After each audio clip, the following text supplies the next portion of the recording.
Praise the lord.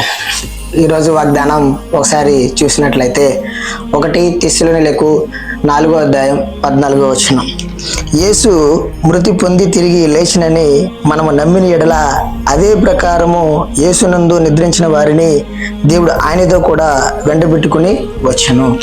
అపోస్తుడైన పౌలు తెస్సలోనికీయులకు సంఘంకి సువార్త ప్రకటిస్తూ మరి నజరేయుడైన యేసుక్రీస్తు మరి మన కొరకు ప్రాణం పెట్టి మరి ఎటువంటి పాపం లేని వ్యక్తి మరి మన కొరకు మరణించాడని మనం గ్రహించి ఆయన పట్ల విశ్వాసించగలిగితే మరి ఆయన రక్తంలో మనం కడగబడితే మరి ఆయన రాకడ వచ్చిన రోజున మరి మనతో పాటు ఉన్న వాళ్ళు కూడా మరణించిన కూడా మరి రాకడ రోజున దేవుడు మన ముందుకు తీసుకొస్తాడని తెలియపరుస్తూ ఉంటాడు.